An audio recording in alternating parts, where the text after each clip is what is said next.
Nigerian students in Cyprus have cried out over the inhumane treatment and racial discrimination they are facing in the country.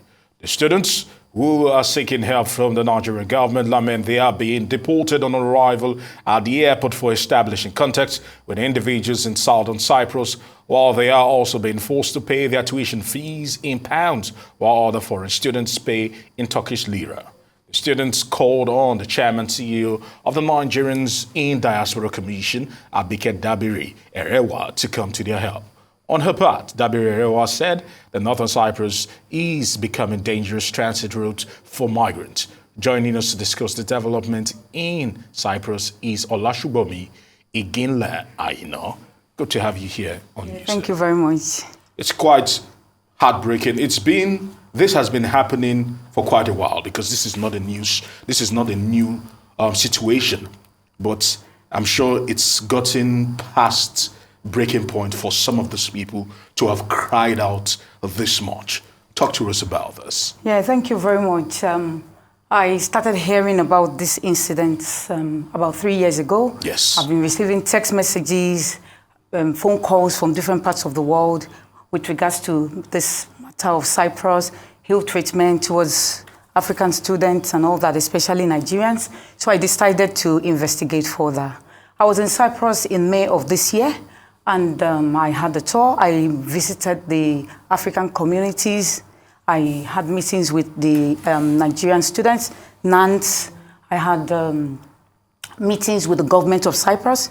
I had meetings with about 8 universities in Cyprus, just to investigate, understand what is going on.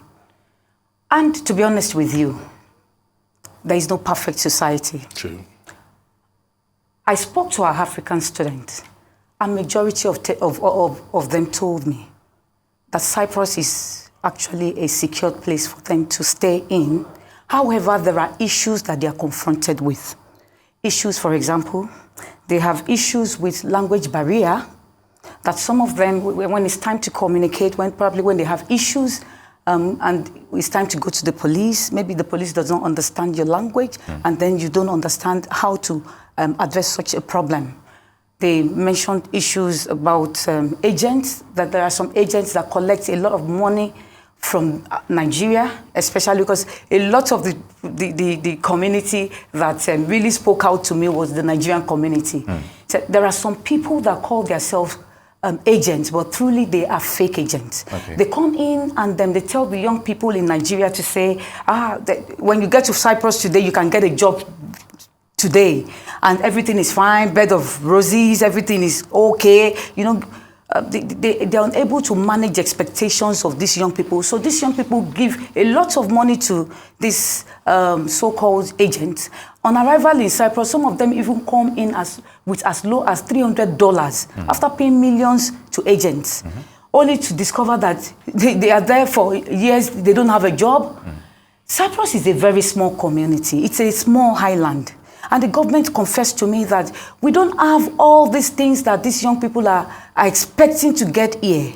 For example, in the UK, there is a post-study visa for those people who come to study in the UK. So after studying, after 2 years, you can actually wait and probably get a job for 2 years and at least get some funds for yourself, blah, blah, blah. So, but the issue in Cyprus is not the same.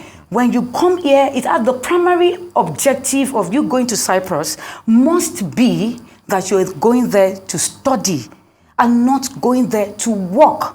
So a lot of these agents have misinformed the young people. So at the end of the day, they get disappointed going to Cyprus without funds and then getting themselves involved in nefarious activities, drug addiction, drug dealings, prostitution, and all manner of activities that are antisocial. All right, Olasubomi, let me come in here.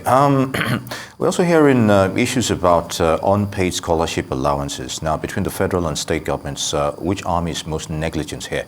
So maybe you can shed more light on scholarships for the students as well, you know, from the Nigerian side regarding the scholarship allowances. Well, for scholarship, there are schools that give scholarship in Cyprus. For example, I met with the rector of the Eastern Mediterranean University, EMU, and he mentioned to me that they give scholarships to students, and if you go online, you can actually get such information there. And then I also met with the Cyprus International University. They give scholarship as well, some 100%, some lesser than 100 to governments and individual students on their own. However, there are some students that enjoy scholarship from the government, and eventually, for one reason or another, they are unable to complete their school fees. And I'll give you an example of what's happening now in Cyprus. The government of Zamfara, the former government, probably had an agreement with a school in northern Cyprus, maybe more than one, but I'm aware of one. Okay. Now, now there is a new government for Zamfara. There have been news before now that some people were choked out of school because of lack of payment of school fees, blah, blah, blah. We thought that was the end of that tale, but unfortunately, as we speak, a particular school is about to choke out some students. So would you say there's a lack of continuity between the old government and the new government coming in on that scenario? This is an opportunity for me to relate now to the new government of Zamfara. Okay. That please, we need you to come in and help some of our students from Zamfara who have enjoyed scholarship. I don't know if it's part scholarship from the government of Zamfara. We need you now to be able to step in to see how you can rescue the ones that needs to still pay part of their school fees before the saga of, oh, Nigerian students are sleeping on the road. You know all those things that we read on the social media. It all starts with these early warning signs. And even the NAS president spoke to me 2 days ago, telling me about this matter, that this issue, we need to look into it before people start saying that they're killing us in Cyprus. It all starts somewhere, and there are different reasons for different incidents that we come across on the matter of scholarship. So I am unable to actually talk for everybody, but the information that I have gathered so far with regards to scholarship is what I have related here today. There are many other issues. A lot of our young people from different countries had spoken to me from their heart. I had a meeting with African students, and they genuinely told me that there are some countries, they said countries with us, plural, that if we mention that we are from such countries, we find it difficult to get an accommodation here.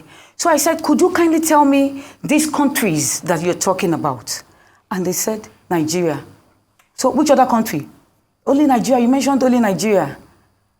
So they didn't want to come out to say Nigeria. They just said there are some countries in a diplomatic way. So when I heard that, I went out and I spoke to be honest with you, if we're talking about the population of international students in Cyprus, Nigerians top the list. They have the highest figure. As of January this year, 12,941 students came into Cyprus from Nigeria alone. That's a lot. I gathered all this data from the schools, and so I realized that despite the fact that we are so endowed, and if you're talking about the flyers, the intelligent ones in all the schools, they would doff their cap for Nigerians, that Nigerians are doing exceedingly well. They are high up there, they are flyers. The youngest pharmacist in the whole of EU is in Cyprus, a Nigerian.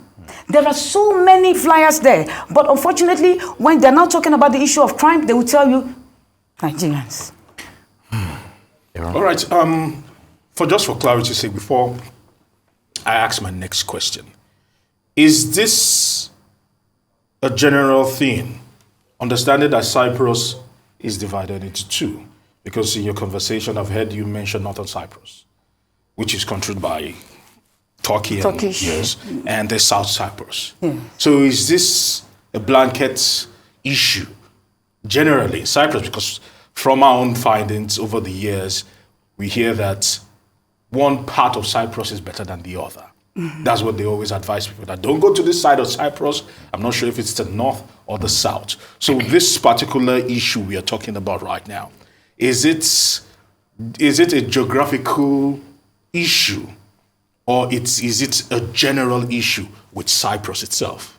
Well, from my knowledge, I visited the Turkish Republic of Northern Cyprus. Okay. That's TRNC. Yeah. And the reason for my visit was just because the issues and the complaints were coming from that direction.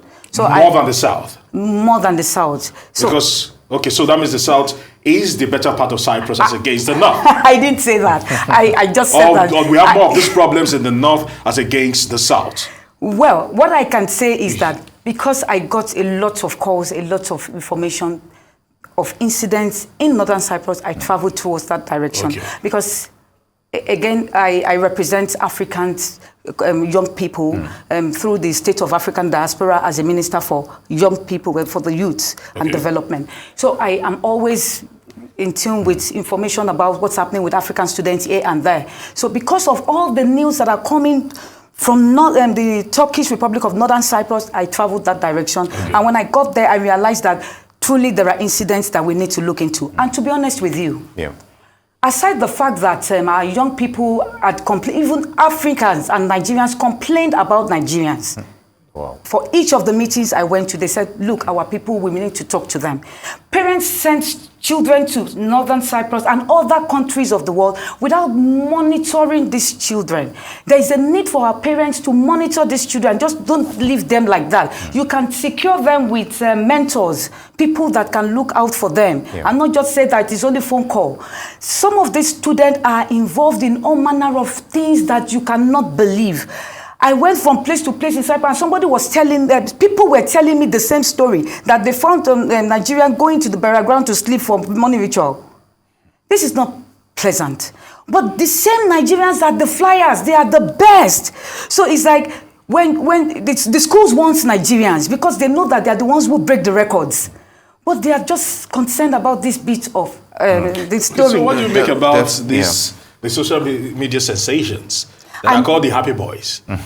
I'm sure you've heard about them because they also had issues with their sponsor and it involved them going to school in Cyprus. I will be honest with you. Yes. I don't want to talk about Happy Boys because I know a lot about Happy Boys. Okay. I know so much, but I don't want to talk about Happy Boys because I want to be focused on this all right, a bit of mixed view there. Now, so let's talk about the Diaspora Commission chaired by Mrs. Abike Dabiri-Erewa. What has been the response over these grievances you've just highlighted? Yeah, to be honest with you, with the Diaspora Commission, it's, in fact, I see the diaspora, because at the time when these issues were coming on board and the news were flying everywhere, it was like a springboard for me when the Diaspora Commission came out saying people should not, because trying to protect Nigerians, obviously, that's one of the times that we see Nigerian government coming out to try to protect Nigerians and young people. I was excited that, somebody is speaking for Nigerians. However, when I heard what they had to say, it was a springboard for me to now say, yes, we really need to take this on board and ensure that our young people are safe. So what they have done is a springboard for my activity. Okay, would you say it's just rhetorics for now, pronouncements, but what about actual implementation of what they say in that country? To be honest with you, what I saw is what I can report to you. Okay. What the young people reported to me is what I am telling you. All right. The schools complained, everybody had their complaints. The government, when I got to the government, I went there hard. And I spoke to them that you cannot ask students to pay for healthcare insurance and not provide adequate healthcare insurance. Yeah. Because that's one of the problems that our young people complained about. They said the public healthcare system in Northern Cyprus is not as good as expected. Of course, we have our home problem in Nigeria, we have in other places. But because these young people have signed a contract to say that we are going to be insured through your healthcare system and your healthcare insurance scheme. I believe that that's a contract, and if they get there and it's substandard, then the contract is broken. So I told the government that there's a need for you to look into this healthcare thing, because the young people are now going to patronize private sectors that are too expensive for a student to afford. Yeah.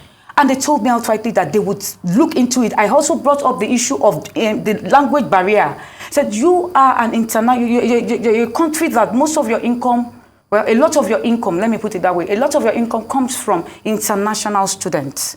It's a small island, so there's no so much of a production or anything there. So if this is one of your means of bringing in income into this country, take it more seriously by ensuring that this environment is one that the international student will thrive and achieve the fullness of their potentials here. So can you bring in public servants who can speak English? And they said to me that they are willing to do everything that they can afford to ensure that it's a thriving community for Africans and other international students to at least achieve their goals in the area of education. So I saw a government who really wanted to come on board to see what can we do. I didn't expect that. I was expecting a defensive government that would say, no, this, but to my greatest surprise, they are like, we are ready to work with them. And even when I went to the schools, for example, I spoke to the EMU rector I mentioned. I had a lot of time with the EMU rector more than other schools because they were the ones who took us around, and also the CIU school also took us around all these places. When I spoke to them, they came out, they told us that they are going to work with the African community now. And immediately, the NAS president contacted me to say that they have started inviting in different schools for meetings that they want to work with. I told them, you cannot barb a man's hair in his absence. If you want to help the African student, you cannot use the professor's ideas, you cannot use the professor's grammar, the professor's academic research to help African students. Get them in, involve them, understand them. That way you'll be able to work better with them. And that started immediately. So and even as suggested, I was still speaking with one of the schools in Cyprus. They want to work with, from what I have seen, and my going there also made them realize that people are watching. Yeah. That was what, because the young people, the Africans there, especially in Nigeria, they were really thankful that for you to have come, it makes them, the government and even the schools realize that we have people behind us who would protest, who would come in and help us if anything goes wrong here. So I was able to use my influence to the glory of God to tell them that we can work with you, but everything we are hearing out there must stop. Another thing I noticed, I took note of, is that a lot of our young people, when they have problems in Cyprus, they discuss within themselves. They go online to, do you know what happened to me today? I spoke to a policeman and he did this to me. That is not the avenue to resolve your crisis. I had meetings with them and I realized that each person that spoke did not tell me how they solved their problem. So I brought it to their attention. I said, I noticed that you have complained about this. Who have you gone to? Nobody could respond. I said, so it means that the complaint mechanism, the resolution mechanism, there's something wrong with it. I brought it to the attention of the school. That what's your complaint mechanism all about? There is a problem here. Your student have problem, they go online to complain. Your student have problem in Northern Cyprus, they call their parents in Zimbabwe. They call their parents in South Africa explaining. Parents that cannot help them in Northern Cyprus are the ones they are reporting it to. Can you make this communication system more accessible for your student to be able to get help when needed? And they told me they are going to open it up. They showed what they are doing, but it's obvious that there is a need for improvement, and they admitted that they were going to look into it and ensure that things are done properly. All right. At this point in time, I would like to find out from you, because you've mentioned that you have networks and you've been able to, you also have reach. If you were to advise parents right now that are watching and probably were thinking of sending their pupil or their children to Cyprus and are thinking otherwise right now based on the fact that it might not be the most conducive place, what advice would you give to parents that are seeking to send their children abroad for education? Which country do you think stands out when it comes to the treatment of those that come in without any kind of discrimination, without any kind of backlash, without any kind of racism or whatsoever? Which countries in Europe would you advise parents to actually? That's a very big question. I will try to answer your question. You know, there are issues everywhere. True. Some people fly into Nigeria to obtain education. Even the way we are complaining about Nigeria, some people come into Nigeria. Programs, yeah. Yes, there are different strokes for different folks. Some people, it may be America that is the best for you, and it may just be the UK. Okay, probably let me put another caveat there. Okay. Not just the best, but also affordable. Because when you start mentioning the US, when you start mentioning the UK, it comes at a premium. So probably affordability, because that's why a lot of people go to Cyprus. Yes. Because their prices are very competitive. And so which schools, based on your own finding and from your own research, which country rather, is affordable and less stressful and a little bit, or maybe little hassles or no hassles at all? You're putting me at a spot.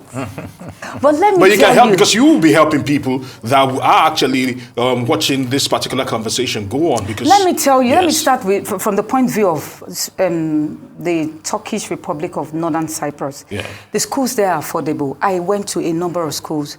I saw quality education in a lot of the majority of the schools that I went to. That is not to say that all the schools in Northern Cyprus have equal kind of. I know that the EMU offers top-notch in terms of academics. When I read about them, when I did some research about them, I know that other schools like CIU is also doing well. I also know, because currently there's a project that we are on for Africa, and it's called the CAA Mission. We are trying to help all our African students, all our African young people to stay in Africa and provide opportunities for them to thrive, rather than taking the inflatable boats into EU countries, risking their lives. Yeah. We are on that project, and we have representation in 25 countries already. There is a particular school in Northern Cyprus that is currently partnering with us, and Gonzel is producing electric cars. And they have even offered to help us take in electric cars, to help develop our African students to produce electric cars and service it, because there is a target for 2035 that EU countries must use electric cars. So there will be a big market for electric cars then. So they are happy to go with us from place to place. So there are schools that offer high standard quality education. That's what I'm trying to say, in Northern Cyprus. So and they are quite affordable, like you said. And for example, because I have been there, and I have started monitoring in my own way with my network to ensure that all the promises I had for my government is taken seriously. Based on this, I wouldn't be able to point at other places that have not really done this kind of research in. I don't want to I don't want to shoot myself in the leg. Very good. And on that note, because you've said so much, and so much revelations, and of course we hope we don't have much time right now. CBN. I'm so sorry. Briefly, there is a problem Nigerian students are facing in Cyprus, and they said to me that if this problem can be solved by this current government, it's like 70% of their problems is being solved. Which is? The CBN policy on transfer of money. That it takes months before they get their money, and some people get their money after they have been expelled from school. After they have... Very good. So hopefully the authorities are getting that. Olasubomi, Iginla-Aina, Executive Director, Light Up Foundation, would like to thank you very much for your thoughts on those issues. Good to have you with us.